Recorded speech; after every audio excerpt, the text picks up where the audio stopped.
population biologists were able to say, oh, wow, there were more bears than we thought or less than we thought. But what does it really matter if this war persists? We can't study them anymore. They may go extinct. So I guess my rambling here is simply to say that it all depends on what your values and what's important to you.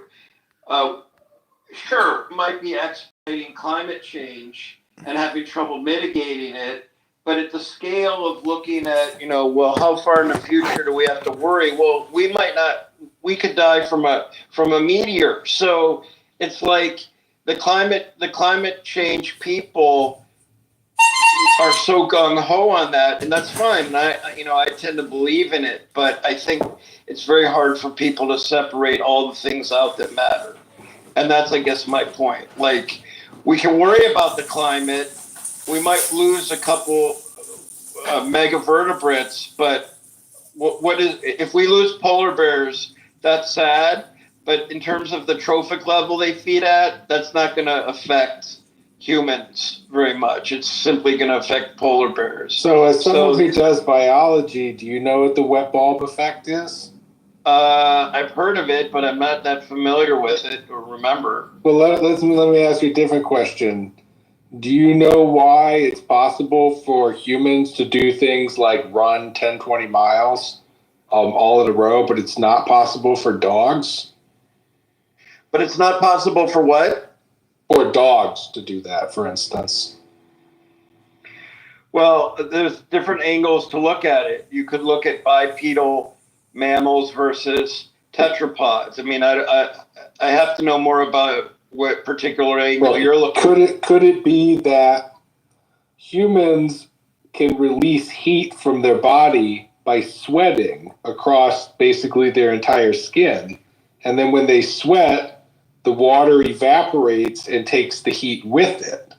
Whereas a dog does not have sweat glands on its body, but can only release heat by panting through its mouth, limiting the heat that can be released. Right, but when you look at hyperthermia, there's other not hypothermia. When you look at malignant hyperthermia, it kind of depends on the body mass to begin with. So even if a dog or a bear can perspire through their skin and not pant to ventilate, the amount of body heat, the mass, the ratio of mass to other variables is going to matter. So, for example, it's not about how much, whether they can run or not. It's very easy to send a grizzly bear to its death by scaring it. You're not allowed to fly low in grizzly bear habitat or really haze animals ever. Why? Because they can overheat. But it's not simply because of that physiological ecology that you're talking about in regards to perspiration. It's also in regards to body mass. So, and other factors. So that's all I would say. Got it. So basically, long story short, with the wet bulb effect is if the temperature is high and the humidity is also very high, even if humans sweat, the sweat won't evaporate because the air is already saturated with water. And basically what happens is, well, same thing that happens to those bears. The humans suddenly die. So right. This is one of the dangers that people will come to understand in the next coming decades as global warming hits places that are very humid, like Texas. And it becomes, during summer months, over 120 degrees Fahrenheit or 125 degrees Fahrenheit during entire months or two at the time. So are you telling me? Do you think that's going to be conducive for human life on the surface? Here's my question to you. Do you really, truly, honestly, I'm 48. Do you think in my lifetime it's going to be 128 degrees in Texas and 90% humidity? Well, did you look at the chart on my PTR? Yes, sir. Do you see the difference between the blue line and the red line? Do you Matt, hold on. Matt, but both of you hold on. Both of you hold on. Mute up, Mike. Mute button. Thank you. Matt, just want to give you some advice. You can't win this battle. Mike has his autism kicking in, and right now he's all about this chart, and he wants to talk about science, and there's nothing that you could say that would change his mind about anything. I'm okay with dying. Well, is it only a matter of opinion? I mean, I'm okay with dying. I'm okay with dying so long. I'm okay with dying 40 years from now because it's 128 degrees. What I'm not okay with is changing the global economy, the global elite, changing the global economy because of something all scientists cannot agree upon. Full stop. There you go. Was it okay to change the global economy when they closed the ozone layer?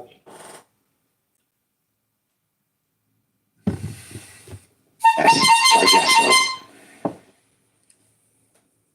Because I mean, they essentially did. They passed regulations. That's all debatable. That's all debatable too. All this science stuff is like Roger That's said. debatable. I'll let The you. ozone layer is debatable. Wait, hold on. Matt, listen. I highly recommend we find a different topic because right now you have Brent and Mike, two of the most autistic people on the app that are big nerds when it comes to climate change and regulation, right? They think that they got... Are they attracted to her, Elise? Oh yeah, absolutely. So, like, do you hook up during your fantasy, or she just blows your head off? I would prefer both.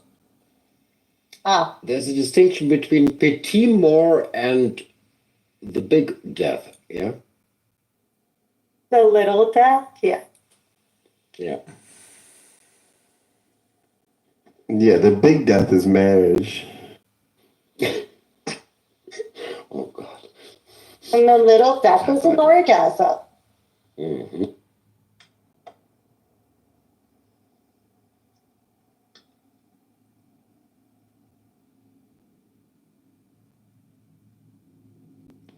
Did someone say orgasm? Hey, Billy. Hey, Al. Hey, everyone. Hi, Roya. Hi, Rena. Hello, Hey, everyone. darling. Hey, Rena. Al. hey everyone. Hey. Good. We're going to change the way we live immediately to save the planet by 2030, like OAC, whatever her name is. But we got 5 more years left, or the world's coming to an end. That's according to your friends on the left. So I'm okay with dying because it gets too hot. I'll just go inside, turn the AC on. Maybe we'll make better air conditioning. Maybe we'll make better everything in the next 20 years. What if you are right? But guess what? Technology, how fast the supercomputing, all this quantum, all this stuff, we'll figure it out. And if we don't, we're all going to die and we'll be with Jesus. There you go. Oh, are we, Matt? American Are we all folks. gonna be with Jesus, Matt? In my world, I'm going to be. I'm going to be with Jesus, and you can be with your Matt, Jesus. I'm saving us all by picking a religious fight so that we can move the fuck off the science and argue about God. So you're welcome. So when Jews die, where do they go? Because you're God's people. Oh, Matt, I was Matt. not actually wanting to do that to the room. We we don't go to a magical kingdom with flying cherub babies and golden gates. That's not where we go. Well, hopefully we'll see each other when we cross over, and I'll buy you a steak. Hey, Matt, maybe if some of these religions would lose out on this idea that you're going to live forever in some eternal bliss, or if you live badly, you're live in hell. If we got rid of the idea of eternity, people might do better while they're here. I actually think that Christianity and other religions that preach that, like, it's not about what happens in this life, it's what happens in the next life. I think if we worried more about this life, we'd do better than it. I'm just gonna say, Matt, I love the purity in your response, in that you said you want to buy me a steak. So in your heaven, there's still an economy and there's still currency. That's right. It's called Jesus dollars. That's the best. That's the most honest representation of just your worldview, Matt. Is that you were like, I'm gonna have money in heaven, and I'm gonna buy you a steak in heaven. Yes, it's Jesus dollars, and the so steaks are only 20 Jesus dollars, and that's it. And it's really, guess what? In heaven, the climate is so good. Hey, It's just here's perfect. what I can say, Matt. It's going to be the best opportunity for you goys in business because we Jews won't be there to compete. That's right. You see, we're already and we're going to have a lot more Jesus dollars than you Jews because y'all won't be with us. The Hindus won't be there competing. The Jews won't be there competing. Business will be good, Matt. Sweet. I figured I'm going to tell my wife now. I'm so excited. Can't wait to die of global warming. Can we get Stephen Bader up here?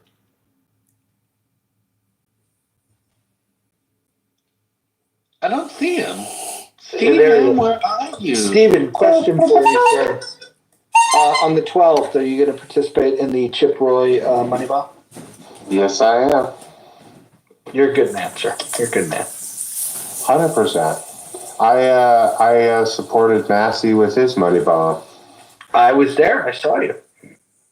Mm-hmm. Yes, and Chip Roy is fantastic. He's principled. I'll tell you, speaking of principled, and this obviously has nothing to do with climate other than the political climate. Wah, wah, wah. Anyway, today you might have heard that there was some debate going on in the Senate. I got to give mad props. Mike Lee is a stud. Mike Lee should be everyone's minimum top 3 senators. And I know that that's a low bar, but he is just a boss. He single-handedly filibustered for hours and hours and hours on end for the ridiculous fake border, foreign aid, military industrial complex bill that was going on today. And even though it didn't, obviously turn out, I was proud to see those efforts. It takes a lot of energy to be able to go on that long. I mean, take a look at Clubhouse. You probably at the end of the day, after hosting rooms, don't feel like talking much. Well, picture having to do that in front of the whole country to see for all day. But anyway, I appreciated his efforts, and Chip Roy was retweeting every single thing from Mike and all that. But yeah, I mean, look, Rand is still my favorite, but Mike Lee is my number 2. Really smart guy, very savvy. So people of Utah, you actually got a good senator. I got breaking news, everybody. Steven, breaking news. Can I say breaking news? I got breaking news. If it has anything to do with Taylor Swift, I'm moving. Why you gotta be so mean?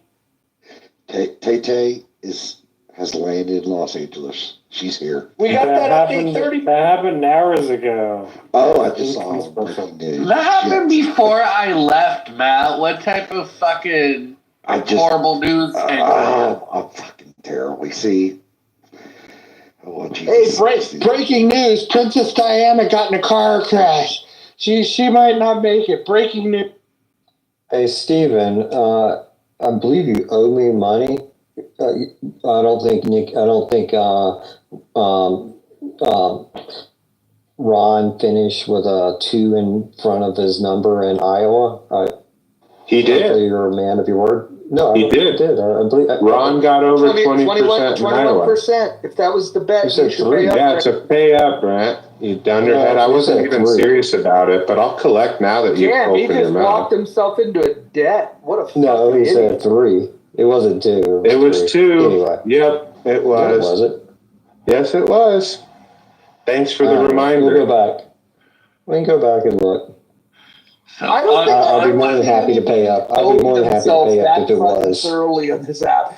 He literally said, "Hey, where's my money? What money is that? Remember that bet when you said that Ron wouldn't get over 20%? Well, he did get over 20%. What the fuck?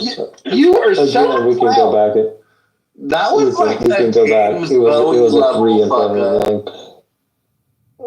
But the foreign aid package, Bro, I don't even It's need it. usually- Honest to God, like, On- I wasn't on to being the next serious, but topic. you don't have to pay me. How about this? How much I was thought it the, was 3. I was wait, just going to give you shit. how much was the wager? How much was the wager?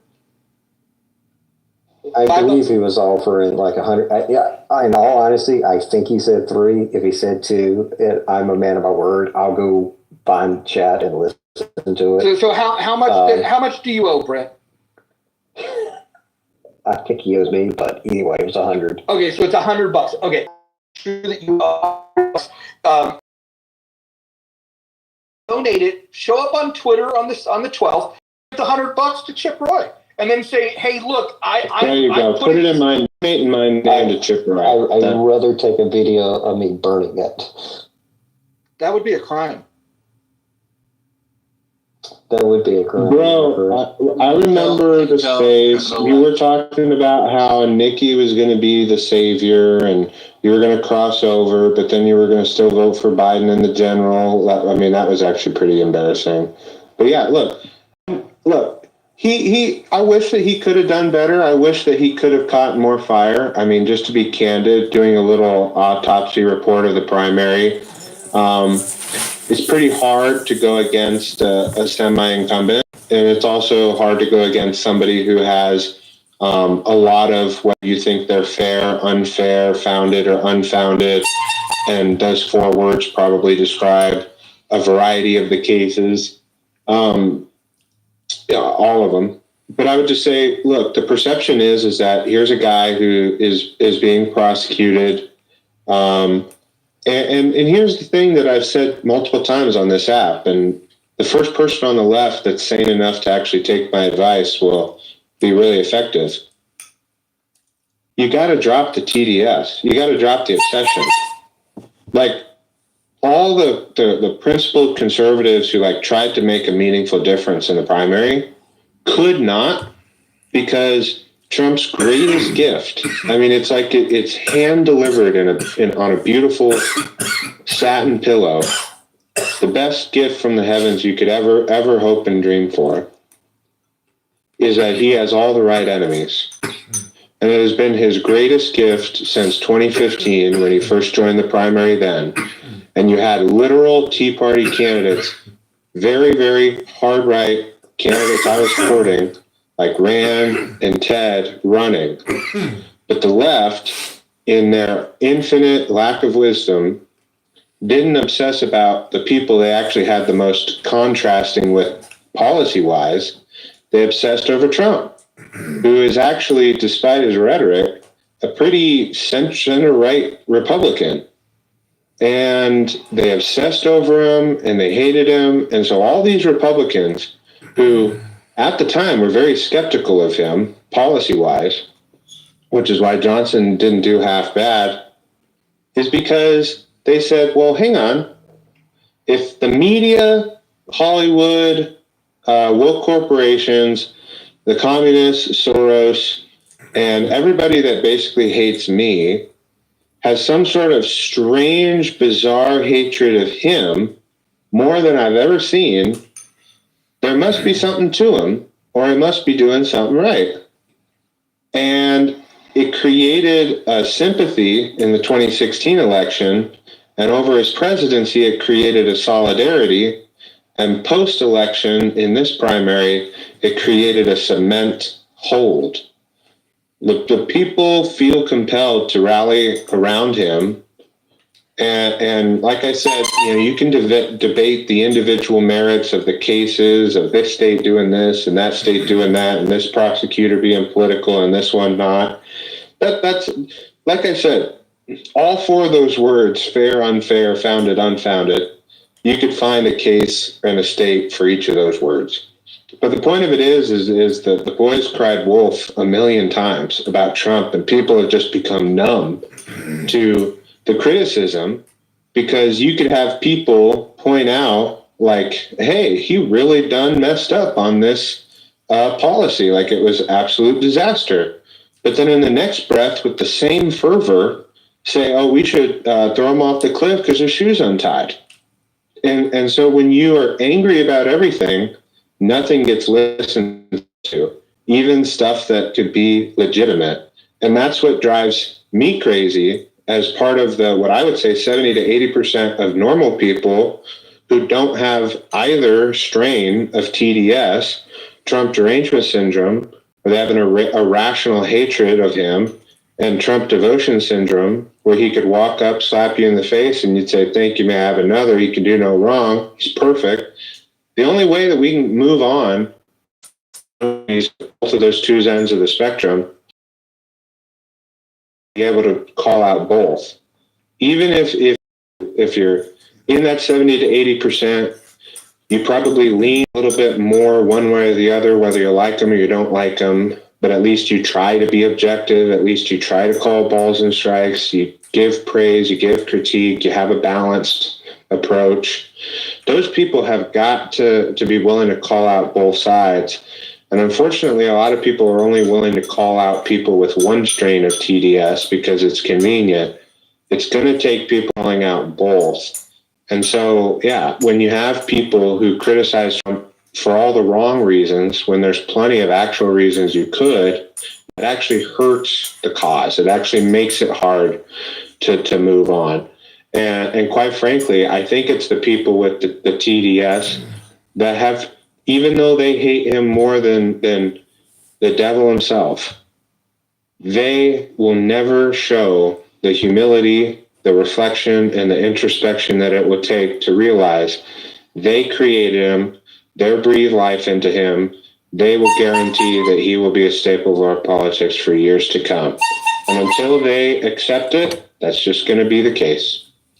I think a simpler explanation of why he's popular is he didn't want to cut, Social Security and Medicare, and he ran against immigration, and that's a popular message in the Republican primary. And frankly, that's a popular message with a lot of legacy Democratic voters, especially in Pennsylvania and places where he overperformed in 2016.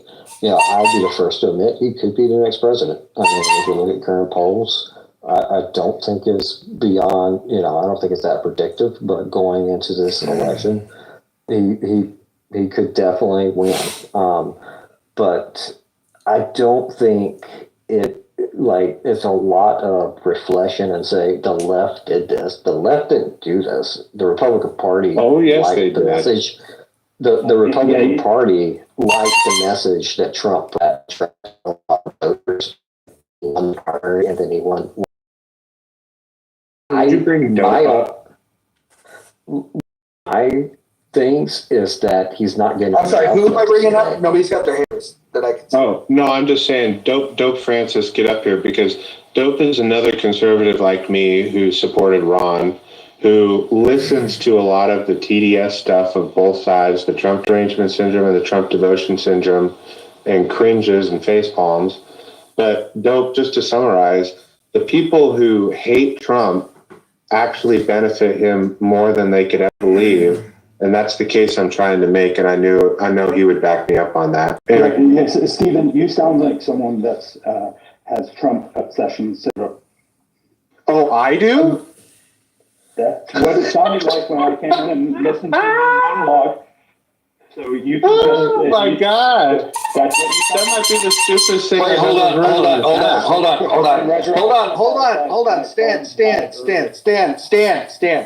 Stan.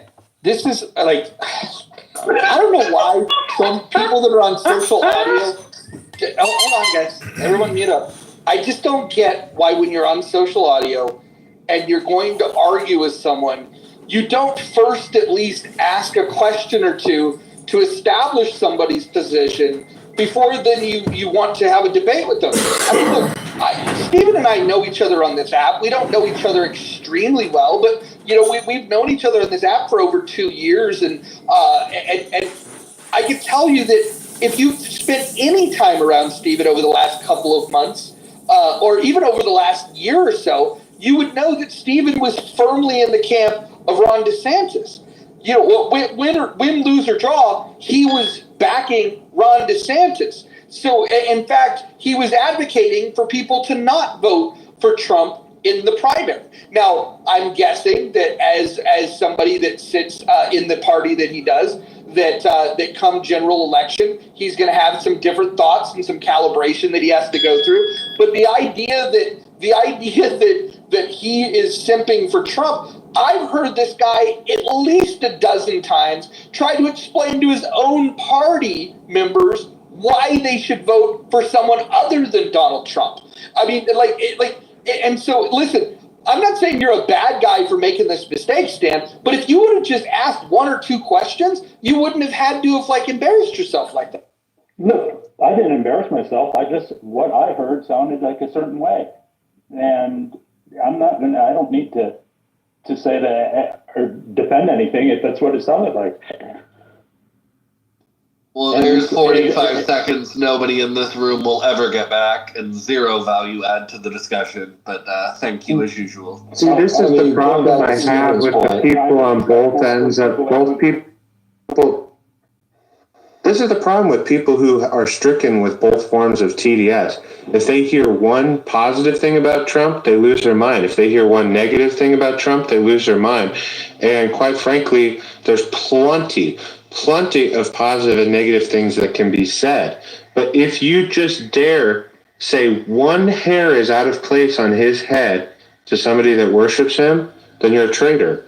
If you say one single solitary nice thing, like he exists, he's a human being, oh my God, you're a traitor. And it's actually I know I probably sounded a little theatrical there, but that's literally how these people sound. Like it's almost to a parody at this point. All right, but hold on. I literally am not. Steven, but we don't have to go too deep down into the personal thing. I want to get back to the point of talking about the actual issue here, and not allow the person that wanted to derail this into a thing about, you've got. You're somehow riding the jock of Donald Trump. When again, as I've stated, I've heard you for months, kind of convince everyone in your party. But the other form of TDS, Trump devotion syndrome, hated me for it because I would dare to say one thing that was positive about Ron, which the people with Trump devotion syndrome were ordered you can no longer like, even though he's the best governor in the country. Those people were in a cult. And the people who have Trump derangement syndrome love to laugh at those people and say they're in a cult, but when they point their finger, there's three pointing right back at them. I've never seen bigger cultists than the Trump haters, such as that are all over this app. And here's the one silver lining to it all. I truly do think that the people with both strains are in the extreme minority of this country. I would safely say that 70 to 80% of this room in this country, if pressed, could actually say something nice and something constructive about him, and we would all be able to live to tell the tale. But it's the people who it's obsession that drive me nuts.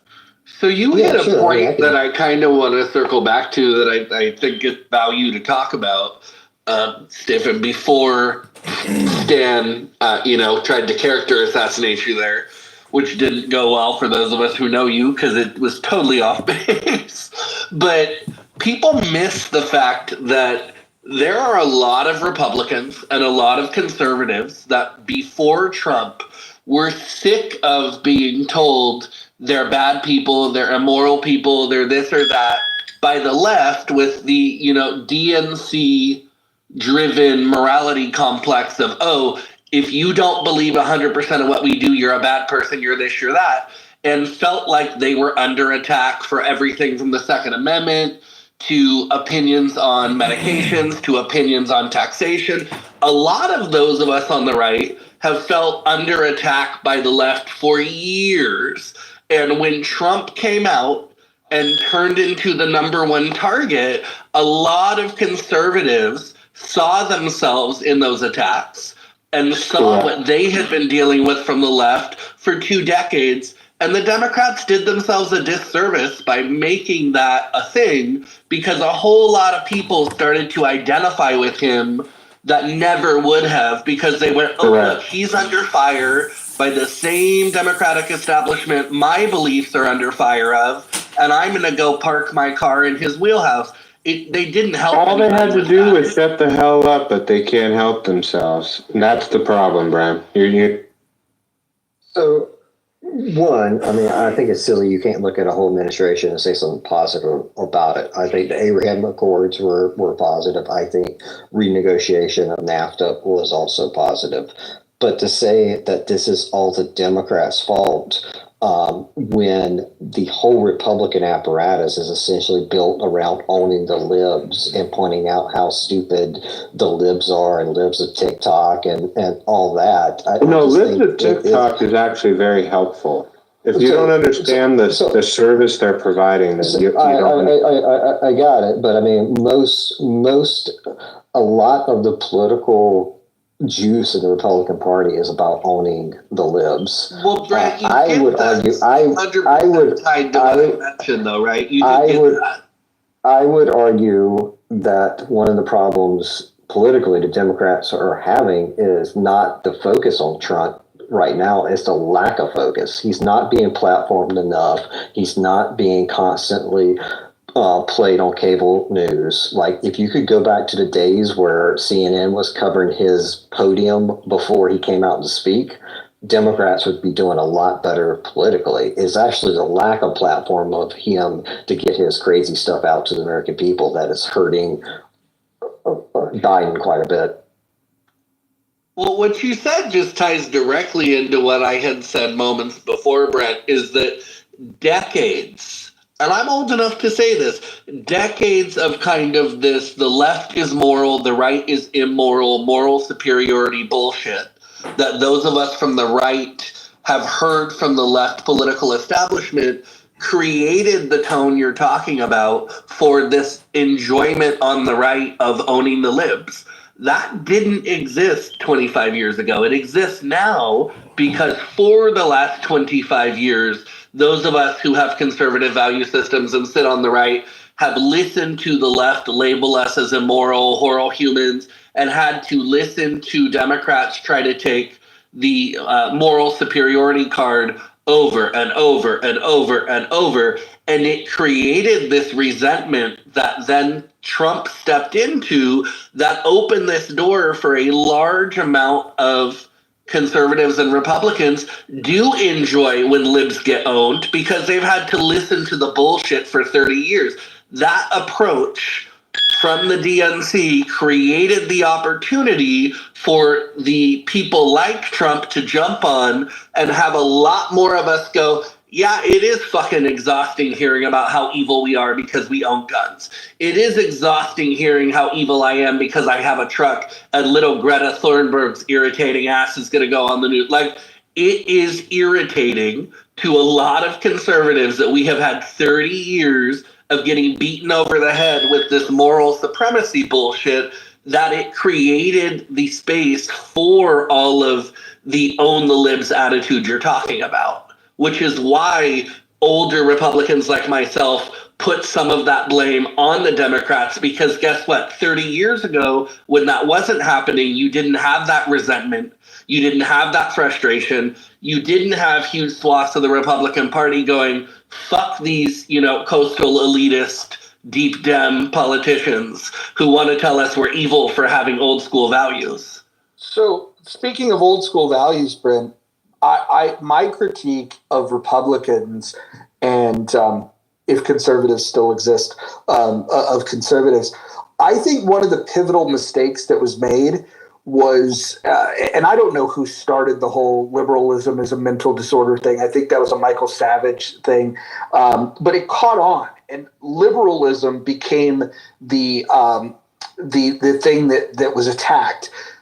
I think personally, if Republicans and conservatives would have went on the warpath against progressives and not against liberals, and were educated to know the difference between liberals and progressives, I think things would have been better, because I think middle of the road people, if you point to liberal values, middle of the road people can look at that and go, well, I'm kind of down with some of those liberal values. It's when you start pointing them to progressive values where, normal people, unless you're really fucking stupid, and there's like a couple of them on the stage right now, unless you're really fucking stupid, you look at these progressive ideas and the weaponization that they use of government, to force basically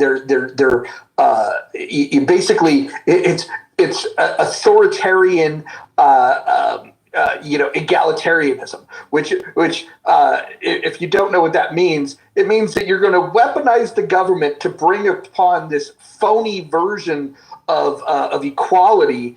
And what you're going to do is you're going to play out this narrative where you get to pick who the victim is, who the oppressor is, whether it's real or fake, and then you're going to weaponize the government. Liberals never did that. And I don't know what you think, Brent, but I'd love to get your take. Do you think that that Republicans and conservatives would be in a better light in terms of influencing, the centrists and some of the independent thinkers to their way of thinking if they would have vilified progressives versus liberals? Well, 100%, because it's the trade-off, right? If the Republican establishment and conservatives had taken a shot at the far left and simply left the moderates alone and said, okay, we may not agree with the Nancy Pelosi's of the world, but the old school DNCers are not crazy, but Omar Ilhan is batshit crazy, the squad is batshit crazy, and really honed in that way, you would have had an opportunity to build bridges with the moderate contingent, but you wouldn't have had the same political benefit of attacking the establishment.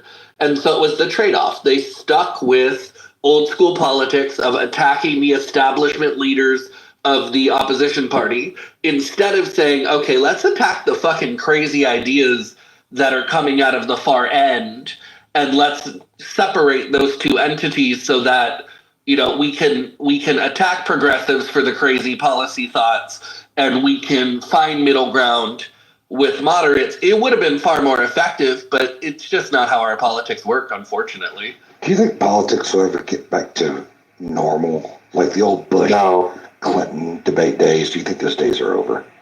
Yes. I mean, I think the problem we run into, Matt, is, and here's a good example even in this room. Stan just said, Bren, your comments 3 minutes came across as such of science denial, right?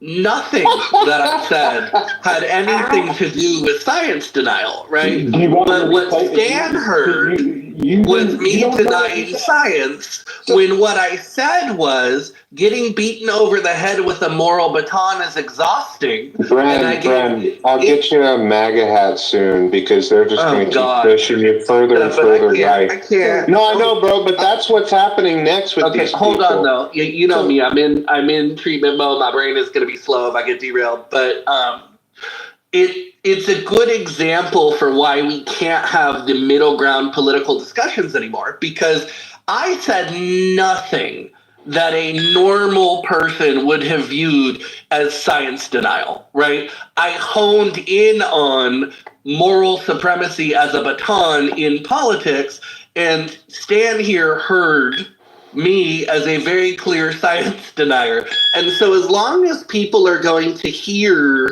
things that are not said, and they're going to say, hey, you're on this side, I think you're this way, in the same way that Stan characterized Stephen as a Trumper, when that's not at all what was being said or at all what he stands for. The reason why we don't have old school politics is because old school politics was you can take a libertarian, you can take a Republican, you can take a Democrat, and you can put them in a room and have them have a conversation about policies. And then when asked to repeat the policy the other two said, there would be an honest representation of what the other person said. They wouldn't agree with it, but it would actually sound like what came out of their mouth. And politics now are villainizing whatever somebody just said and needing them to be wrong and evil and indecent instead of just having a different opinion. Civil discourse of politics is gone. I think if Stan was asked to Steel Man what you said, he'd burst into flames. So I don't think you're evil, but I do think you're doing a bit of rewriting the history of our politics. the Republican Party in the 80s and 90s did a lot of hitting over the head of liberals with a moral baton. I mean, Democrats might have complained about Atwater's Southern strategy, but you had Jesse Helms, calling liberals godless, whatever he called them. So this whole is, let's point at the liberals. Brent, when did I say that didn't happen? So here's the point of clarification. But you're making it like a one. No. When did I say? Please point out the point in the conversation where I said that Republicans had never done that. You didn't say that.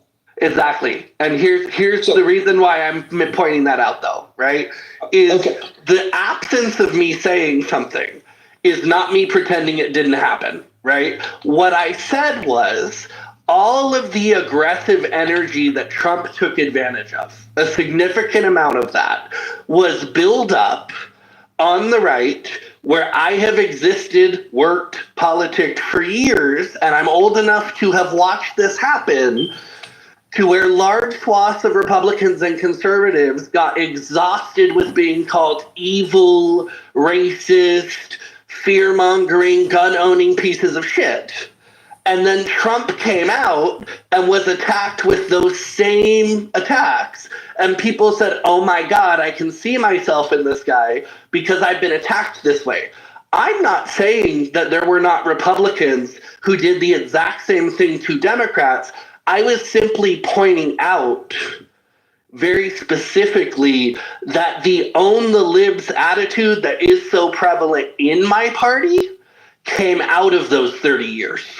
You had a period of politics where there was give and take. There were people saying bad things about each other.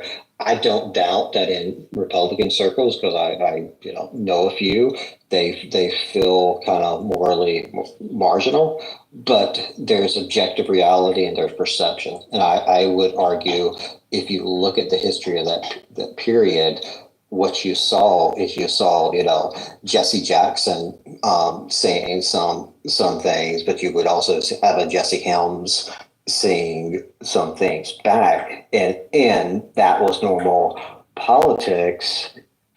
But the kind of right developed this on the lips type of attitude, and that kind of fed into Donald Trump. I just think, like, just pointing to the far left or even the far left and saying this is your fault is just kind of silly. Yeah, I'll tell you. So as someone who's been involved since early high school, so about 15 years, it used to be that Republicans were the adult in the room. They were the dad. They were the, little bit stiff, little stuffy, little stick in the mud, but you could depend on them. And eventually we got sick of the gaslighting, sick of the BS of constantly being berated as being hateful, as being dumb, as being evil.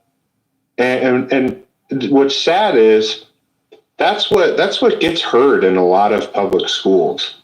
I'm just going to be honest. I went to a great public school. I was in the best public school district in my state. And even in my school, at all levels, I heard nothing but liberal talking points directly integrated into the curriculum, into the classroom. And if it was not for the fact that I at least was exposed to conservative concepts by my family, and that I had a question with boldness attitude, and that when the administration tried to, silence the ability to think on the right, it ended up slingshotting me the other direction and getting more involved and doing more. I could unfortunately be some sort of a lib. And there's a whole generation of people getting churned out that way. And the people that make it through are sick of it. The people who managed to get through before it was as prevalent as it is today are sick of seeing it. They want their kids and grandkids to not be brainwashed and bullied and coerced. I mention often that intersectionality is essentially one giant horse pill. where they've taken all these different communities that don't have anything to do with each other, shoved it all into one horse bill, and saying that everything's the same and it's all this and you have to endorse the whole shebang, swallow it. And people are walking away being like, no, I don't want to do that anymore. Everything used to be suit and tie. I mean, almost to the point of guy living up to the country club stereotype. And then Trump came along and he popped the balloon and shocked the world. He literally just walked up and popped the balloon. Picture it, hear it. I want you to literally I'm gonna pop your see and hear a balloon popping. And Trump has completely changed the way that people talk about politics, and it slings completely the other direction on the spectrum. And so, yeah, I mean, you guys want to talk about how it's changed? It absolutely did. Yeah, it's more ghetto now, for sure. We've definitely lost the quorum. Okay, so I want to add a little clarification to something I said, though, just for the room and for Stan. When I brought up Greta Thunberg, it wasn't because of her stances. It's because she's an irritating, petulant little cunt, and she's a good example of the young progressive attitude and image of this moral supremacy bullshit that a lot of older conservatives like myself gag on.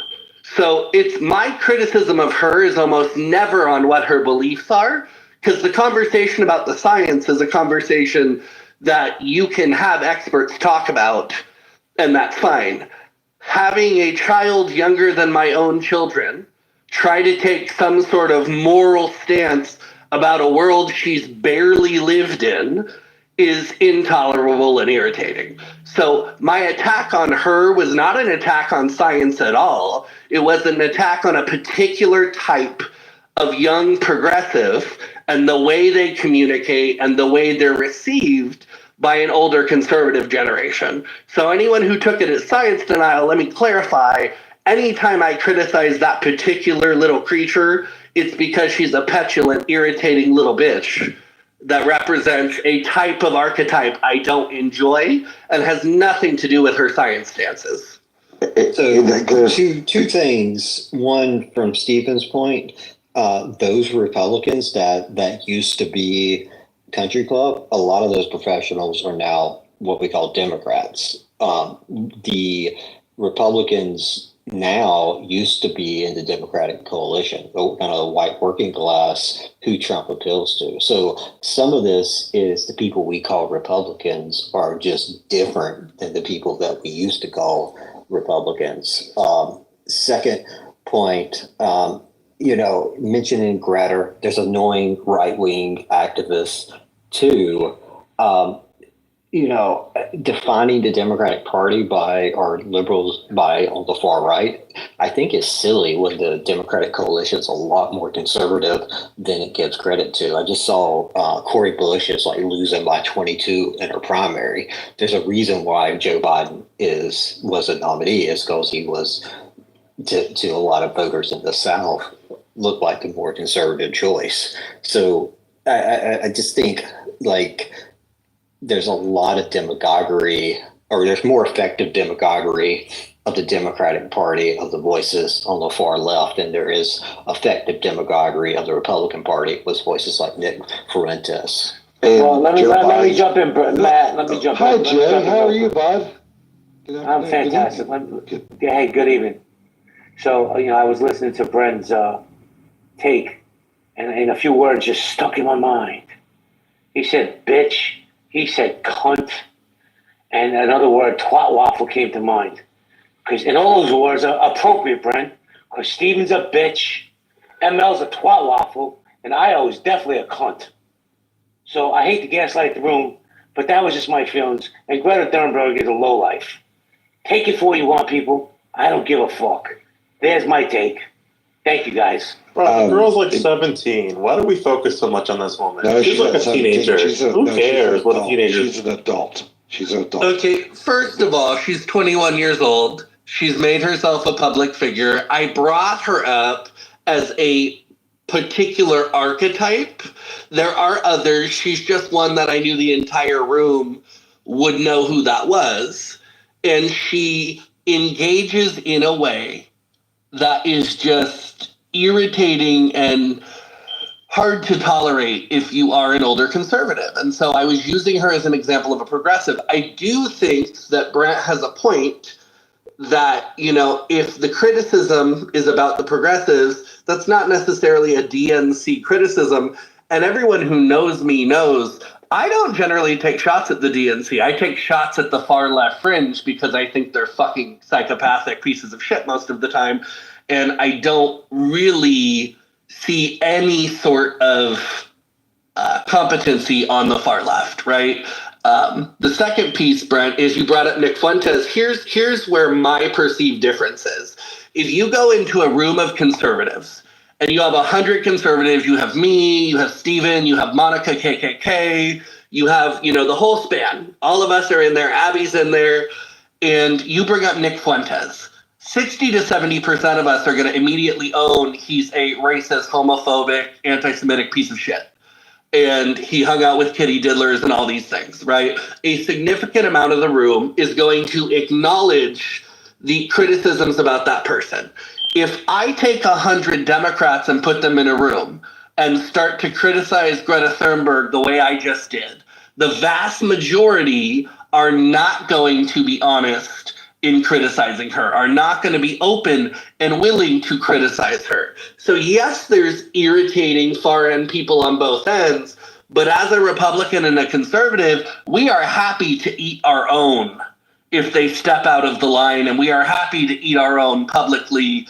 The left protects and encapsulates these people with magical fucking shield and isn't willing to do the same. So in terms of like self-policing, my frustration is always that even moderates on the left are not as vocal as they reasonably should be in resisting the far left, as moderates on the right will say, you know, Trump's a piece of shit, we don't like Trump, we're stuck with him because 26% of our party does, but you don't hear the pandering in the same way.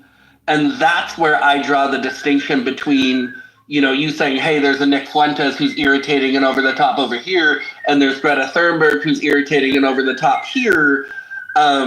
It's just not really comparable to me, and it's not even got anything to do with where I stand on the issues. It's just we're happy to condemn our fringe far-right pieces of shit. The day the left is willing to condemn their far left fringe pieces of shit as willingly is the day I will say, yeah, no, things are level. I mean, you know, hold on, Brent, hold on one second. I do want to hear your response, but I do want to say that, Brent, you're correct, but I think it's good to highlight some of the positive change that I'm starting to see. One of those things would be there are Democrat donors that are now putting their money together to primary members of the squad. I don't know if you saw, it was Cori Bush, one of them, is trailing their rival, by like 20%. And so they've amassed already $100 million fund. And these are Democrat donors. They haven't even reached across the aisle yet for help. They want to primary these people. And so this is a positive development. The Rashida Tlaibs, the Ilhan Omars, the Cori Bushes, they're done. And so I think you're right in your general criticism, but I think we're also maybe living in that moment where that change is about to come. But so Nick Fuentes is absolutely easy. I mean, he's a Nazi. So he said just extremely vile things about Jewish people, including calling for their extermination. What about somebody like Charlie Kirk? I mean, Charlie Kirk's pretty problematic as far as his rhetoric, and you wouldn't see that level of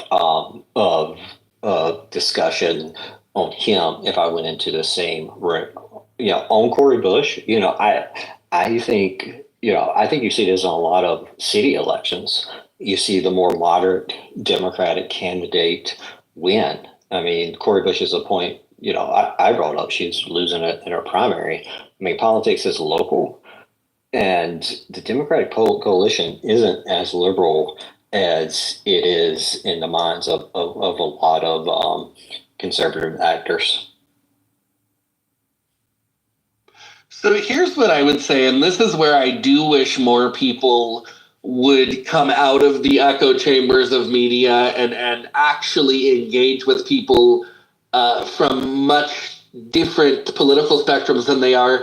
Charlie Kirk is massively criticized on the right by moderates. Charlie Kirk and his Turning Point USA is criticized heavily in huge sections of the Republican Party. So the minute you brought him up, I chuckled because he's often criticized in the party easily. And it's like, I do think that, a lot of Democrats don't understand that while Republicans will hold our nose and vote for Trump to avoid another Democratic administration, the amount of space in the spectrum that is the Republican Party is a very wide bandwidth, and it's a bandwidth that's happy to criticize itself from the far end on each end all day long, every day. There's not a hesitation in Republican circles to criticize Republican figures. There just isn't. And anyone who thinks there is doesn't really understand. So would you hear criticism from like a Jonah Goldberg of Charlie Kirk? Absolutely. And I acknowledge there's definitely voices on the right that think Turning Point is poison, which it is poison. That said, you can say the same thing about the squad. I mean, there's a reason money's lining up behind primary the squad. But what I said is, if we went into a clubhouse room, would you hear that? I don't think you would. I think Charlie Kirk, if you mentioned his name, would get it passed. Yeah, I don't know, man. I used to spend quite a bit of time in conservative clubhouse rooms, and while there's definitely no shortage of idiots that participated in that, and Brendan and Stephen can back me up on that. You had a lot of different flavors. If somebody forget about Charlie Kirk, because he's kind of his own little media sensation type of thing. But take someone like Marjorie Taylor Greene, that's actually an elected official. When that name came up, you would have like this. I would say about a third of the people in the room that would be like, "Oh, really love her, die on that hill," and then you have another third that's like, "Oh, fucking can't stand her. She really makes us look like assholes," and then you got the other third that's like, yeah, I'm just not going to fight with my own people because I've got bigger fish to fry with, fighting with the other party. And so that's kind of how I witnessed it. And believe me, and Stephen could back me up on this, when I go into those rooms, I would light people up. I don't go into a Republican space to kiss everybody's ass. I go in there to tell them all the things that I think is stupid about what their party is doing. But there are sane people in that party. And there used to be sane people in the Democratic Party. The sad part is the sane people in the Democratic Party, they don't even want to be in it anymore. If anybody that had an ounce of sanity, they've gone on. Now there are no labels. They don't want to be labeled. And I can, even though like Joe Manchin and I politics, are pretty diametrically opposed, but at least he's not a radical like the far right or the far left. But I don't think it's a fair criticism to say that, that Republicans don't rein in their own. Dude, the Republicans just fucking reined in their own when they didn't like what the speaker had to do. Democrats would never have the balls to do that. They would. Now, you could argue that it was a bad move. You could argue strategically it wasn't smart to do that. That's fine. But Republicans will absolutely stand, for their version of what they believe the party should be doing. You have the libertarian strain, you have the neocon strain, you have the paleo-conservative strain. You have these different factions, and then you have MAGA, whatever the fuck that is.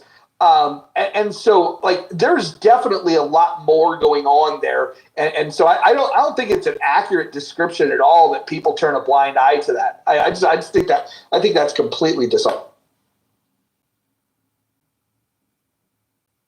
Indeed. I think that we actually are overly critical of our side to a fault. In fact, one of the most common things that I'll hear Republicans say is, look how united the Democrats are. Why can't we be more like that? And there's a double-edged sword to that wish, because if we were to think that more way, it might actually be a difference in our literal philosophy. I think that it's ideological why our parties are more individualistic versus collective, because it's actually reflective in what we think the role of government and society and culture and all that economics is supposed to be.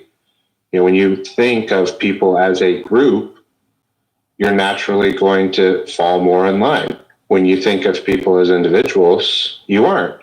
And so there's pros and cons to that in terms of politics. Like you said, with the whole speakers battle, I think that that was a net negative, but the fact that it happened was very impressive. I think it's undeniably impressive. It's probably one of the biggest feats achieved in the House, right, wrong, or otherwise, in a long time.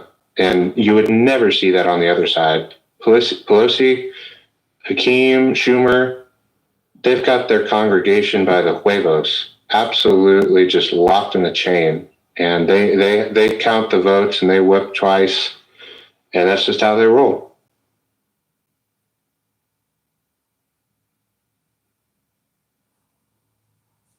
Yeah, I just always do push back a little bit because there's this concept that, you know, we as conservatives don't criticize certain things, or, oh, we tolerate this or this. The reality is that Republicans are in a position in the last decade or so of having to be pragmatic. And anyone who's ever been in rooms with me talking about politics understands I can't stand Donald Trump. I would love a world in which he would just vanish and we didn't have to deal with it. But 26 to 30% of our party, our side of the aisle, are Trumpers, are MAGA, and that's a reality. And so when you're dealing with being a particular side of the aisle or being part of a party, and you have to coalesce around, you know, neither party does a true platform anymore, which is sad, but party ideology, like Stephen was mentioning, you're going to find that Republicans and conservatives have a lot of internal fighting over where we should be, which is why, yes, you can say there's the GOP and there's the Republican Party, but the reality is there's the Trumpers, there's what's left of the Tea Party contingent, there's your old school Reaganite moderates, there's your slightly less moderate that I wouldn't call Reagan era, and then there's kind of some filler. So there's 3 or 4 major cliques inside of the GOP and then some filler space, which forces the party to engage in a different way.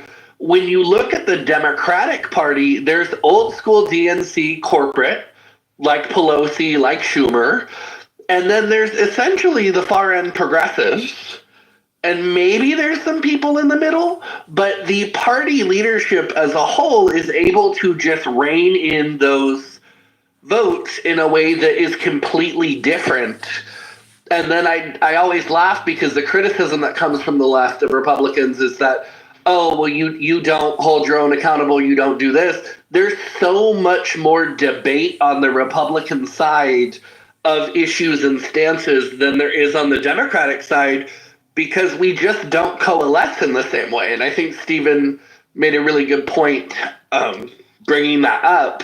But it's always funny to me that that's always a big criticism. And it's like, I don't know how much more internal infighting and discussion you want to see in a political party than we have on the GOP right now.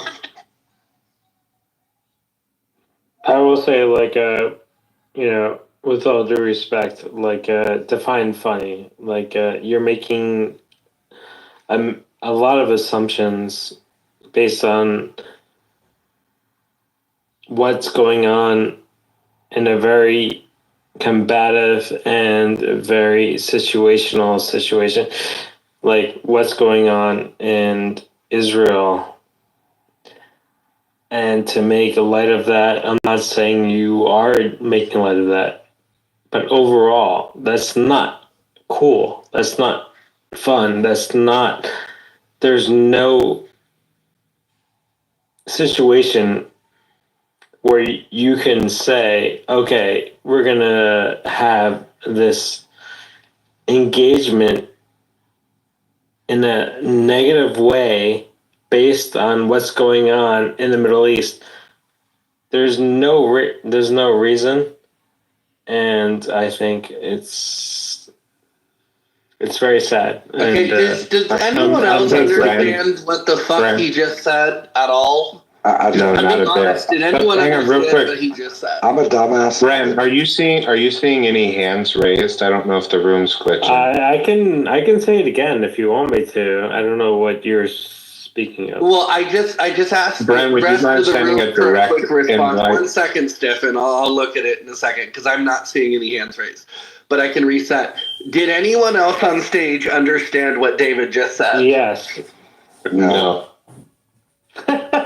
Okay, that was my point, David. It's So very maybe simple. It's a very simple say it in a different I kind way. of did. I understand. It's not my fault that you're not able to understand the situation, but it's, I don't know fine. what's funnier, that Okay, so nobody could pause 1 understand or that second. fan could understand. Yeah, so pause 1 second. I wasn't saying it in judgment, David. What I was saying is, and I do this in the room with a lot of people. But that's okay. I feel judged, but Is that's okay. I'll take it off. It's Okay, fine. let me finish what I'm saying. Is in order to have a conversation, people have to understand what the fuck you're saying. And I know that if I don't, a good part of the room probably didn't get it.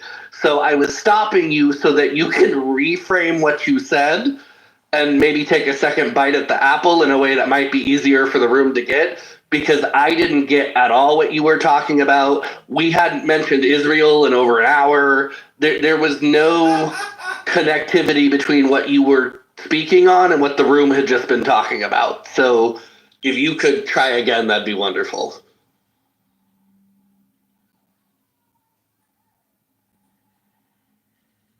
Bite the apple.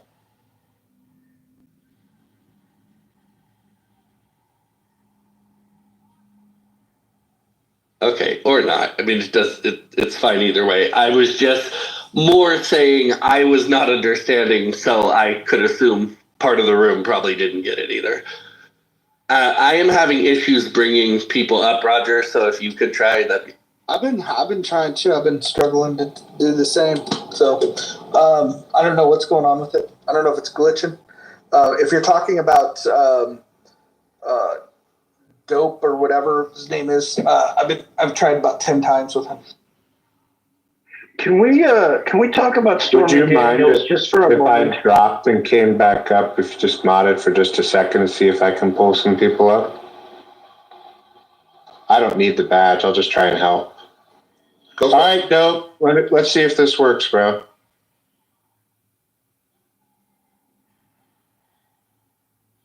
I just sent you an invite. Can you get up? And here.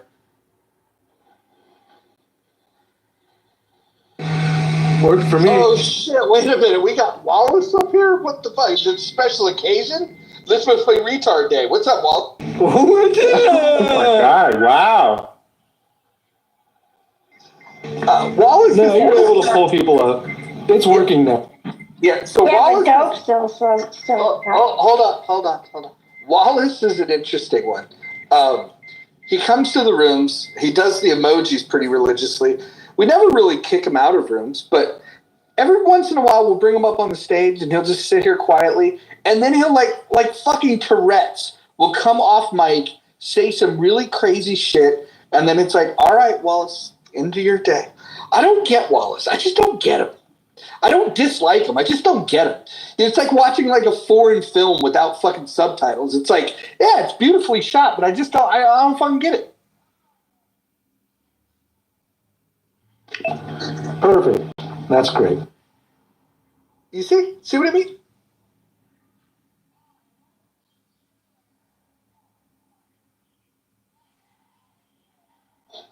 Well, we have a little bit of.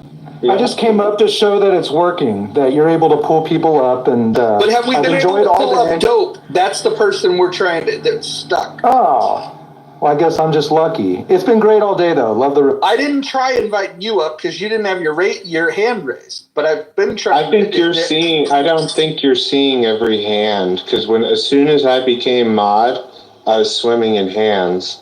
The only one I saw was Dope, and I couldn't bring that up. For some reason, I can't seem to bring Dope up either. It's bizarre. Maybe Maybe you leave the room and come back and see if they can get you up. Maybe he's banned. Maybe he's been a bad boy. Oh, are you saying that like the house itself can? No, I don't Do know that? what I'm saying. I'm saying that there's got to be an explanation, and I don't have one. If I don't know I what the fuck's leave, going on. sometimes it'll block me from coming back in. So I don't know. Yeah, sometimes we That's just funny. don't want you back in. Why? I'm awesome. You definitely provide entertainment. Like, there's always got to be, how like on a sitcom, they'll bring somebody that just brings the retard energy, and it just, it brings levity to the show. Like, it's like, Brent, you're that for us. Like, I mean, you're definitely never going to be the star of the show. You're not fucking Fonzie, but you could definitely be Ralph Malfoy. If I ever bring the retard energy, please tell me so I can leave and never. Liz, you have never brought the retard energy. You have never brought bad energies to this space. You bring the drunk energy to shitty humans sometimes, but I appreciate you for it. Oh, sometimes she's drinking twisted tea. Only in private, small social spaces of good people. I mean, if you take a look at this stage right here, you have a whole buffet of the right.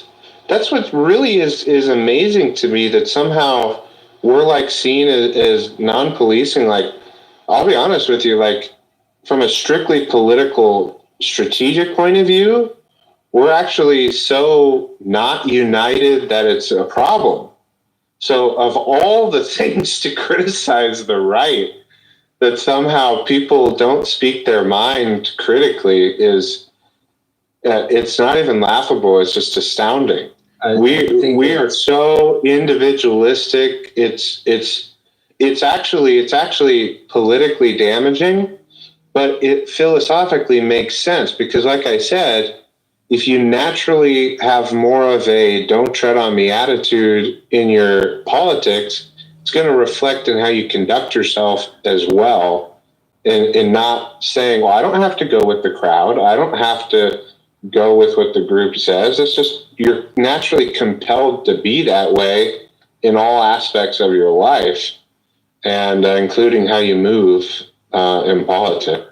So every year or two, and you'll appreciate this different, every year or two, there's a big federal judicial conference. And about a third of the federal judges in the country go. And it's hilarious because if you look at the Democratic appointed judges, they're all in one big giant circle on one side of the room.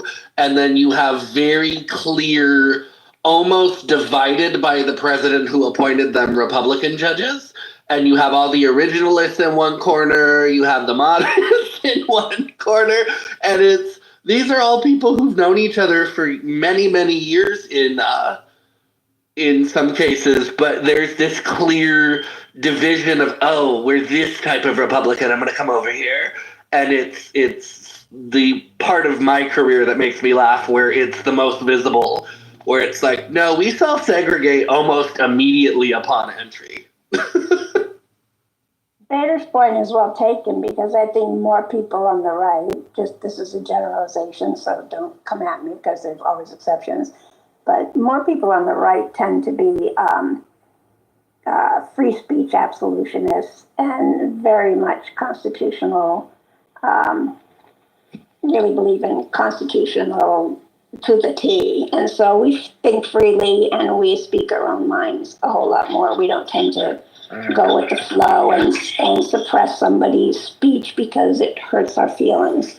Yeah, I don't know if I agree with that. I mean, I think that there's been just as many affronts on the Constitution, including on the First Amendment, coming from the right that I've seen from the left. Example? Yeah, well, if you want me to go holistically against the Constitution, the biggest violation that I've seen in my entire lifetime was bipartisan, but it was led by Republicans, and that was the Patriot Act. And so, Team Patriot Act. Yeah, and you guys. What's funny is America. stop it. The problem is now Republicans try to distance themselves, except for Bryn. At least Bryn owns the fact that there was, Republicans were on this whole like fuck the Fourth Amendment. They just loved it. They were just like, oh man, safety over freedom all fucking day. And Republicans do this quite a fucking bit, actually. When I look at the First Amendment, I see a lot of weird things that come.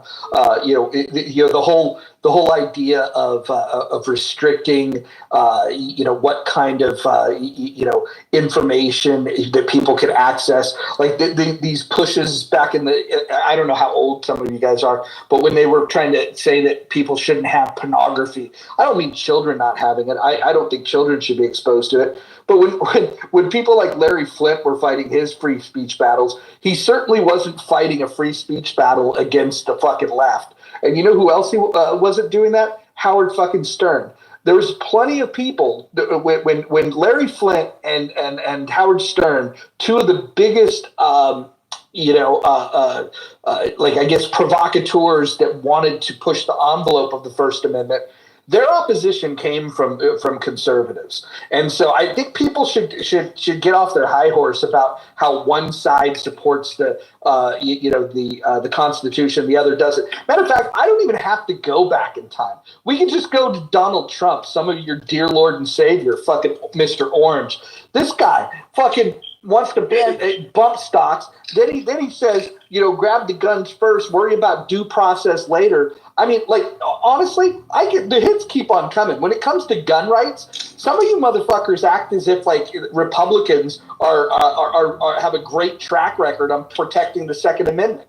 If anybody lived in California and is old, they might understand that Ronald Reagan and the National Rifle Association, the Republican Party, fought to ban guns in California. Why? Because the Black Panthers showed up in Sacramento with machine guns. All of a sudden, when the black people had guns, the Republicans got spooked. So Ronald Reagan, asshole, Republican Party, corrupt as shit. Police unions are still the biggest lobby against constitutional theory. National Rifle Association. I don't know why people are interrupting me, man. I'm about to mute up, and I'll go back into mute for quite a while. So I'm about to go grocery shopping. But no, you wanted examples. I could keep giving them to you, but the bottom line is you won't accept those because you're one of these folks that likes to put on the party uniform. You wear red. You got the R. You got the red. You're the constitutionalist. And I just don't fucking buy it. Hell, I spent 2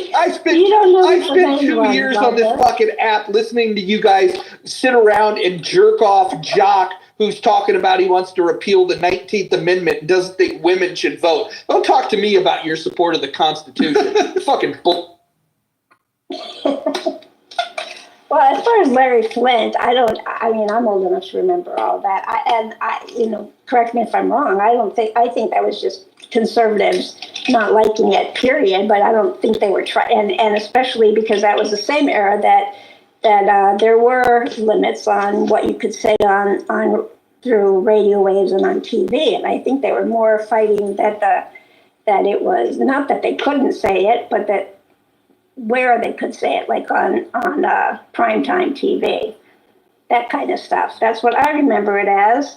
I couldn't care less. I mean, I think Larry Flynt was a disgusting piece of crap. He had every right to say what he wanted to say and print what he wanted to print. I mean, I don't know a lot of Republicans, or my friends at least, who are absolutionists that don't like it, but nobody was telling them that you had to put them in jail if you did. Are we talking about Larry Flynt, the founder of Hustler? Yeah. Roger? Oh, yeah. Dude, when it comes to the First Amendment, there's nobody that's a bigger fucking... Do the hustle. Yeah, exactly. I mean, he was a vulgar, disgusting idiot, but at least I knew that he was. He didn't pretend that he was something else. It's kind of like, I liken him actually to why people hate Trump, is because they just hate his personality. And,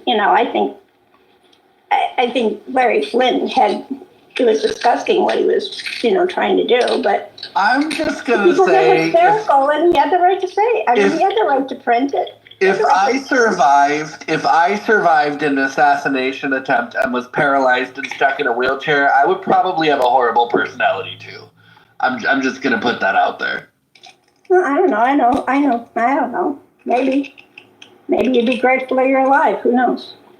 And you try to do something great instead of just be bitter your whole life. I think you'd have a choice.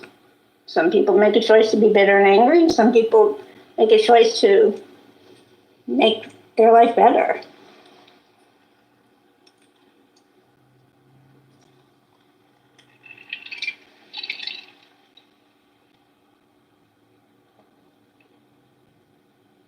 Well, the First Amendment was live and well today. We allowed Bruno to speak. I mean, that guy doesn't even speak English, and we're just like, yeah, just say words. So I have a quick, because I'm trying to grasp the understanding here when it comes to the First Amendment, a part of it, which is free speech. Doesn't it pertain just to the government, Congress in itself, rather than the individuals? I don't even understand that question. Like free speech, First Amendment, it is pertaining to the power of Congress and government, not per se the civilians. So therefore, the government cannot restrict freedom of speech. Let's just say you have someone that is on the far right and they are within the government. They can utilize that, element of, and a lot of businesses do it, platforms do it, where they do restrict the speech due to that, not of being in the government, but being through its own platform or business. Then they restrict it. Let's just say for Facebook, for example. Well, if they're private, yes. I mean, people can restrict anything, but you don't go to jail they can stop you from coming in and into their restaurant, per se, if you have a filthy mouth, but you're not going to get arrested. You can still freely say it. No. So the thing about freedom of speech in the First Amendment that people miss, right? It's in alignment with what you're saying, is that yes, in its core, it's that Congress shall make no law respecting an establishment of religion or prohibiting the free exercise thereof, or abridging the freedom of speech or of the press or the right of people to peaceably assemble and to petition the government for redress, right? It has to do with the government not suppressing your ability to speak, express, protest. And we have expanded that into spaces like digital content creation, speaking on radio waves, speaking on media, speaking in private forums. But there are different applicabilities if you're at a forum, if you're on private property. There's captive audience clauses, there's prior restraint, libel, slander, defamation, the concept of absolute privilege of intellectual property. There are dozens and dozens and dozens of little pathways and tributaries that you have to go down to if we're having a legal discussion about what does freedom of speech mean, right? So if I own a restaurant and I don't want to rent my restaurant out to, a KKK member for a meeting, I have every right to do that, right? I'm not suppressing their freedom of speech. I am saying I'm not allowing that in my private business. And that's perfectly permissible, in the same way that a college, university institution can say, hey, we are not allowing this particular person or this type of speech. There's a lot of space inside of today's applicability of freedom of speech, freedom of expression, that has expanded from the original text of the First Amendment. There's books and books and books of federal case law at this point, and precedent-setting cases that make restrictions viable in certain ways, whether they're government or they're private. And there's an expansive review anytime we create a new type of space, right? When you have audio apps, you have Facebook, social media, the First Amendment has been stretched at this point in the courts to specify what type of freedom do you have in a non-physical forum, right? What type of freedom of speech do you have on an app like Clubhouse? What type of freedom of speech do you have to post something on the World Wide Web or on your own blog? There's a wide array of what is and isn't allowed that people don't realize, from obscenity, commercial speech, private speech, government speech. These all have different guidelines to them. So most Americans have no understanding of what their quote unquote freedom of speech actually looks like. But there's a lot of situations where you can be hemmed in, and anyone who's an absolutist of freedom of speech, which I am not, by the way, but a lot of people in this room are, understand that we are a far cry from having absolute freedom of speech in this country. I agree with that. You're absolutely right in everything you said. But when I say I'm an absolutist, it's with the understanding I can't cry fire in a theater. I mean, there are exceptions. I think when I say absolute speech, absolutionist, if I'm in a room with somebody who is a KKK member and he just wants to go off and spew his hateful rhetoric, I think he has the right to do that. And I don't think we, as disgusting as I would think it is, and as much as I would argue that he was, and exercise my free speech to tell him what an idiot he is, he has the right to say it. Now, would he have the right to say it on national TV? Absolutely not, I don't think. And well, I don't know. I guess he could, but I understand the point you're making. I think where most Americans don't understand is the opposite. They think that if we talk about somebody like Charlie Kirk walks on their university campus, that God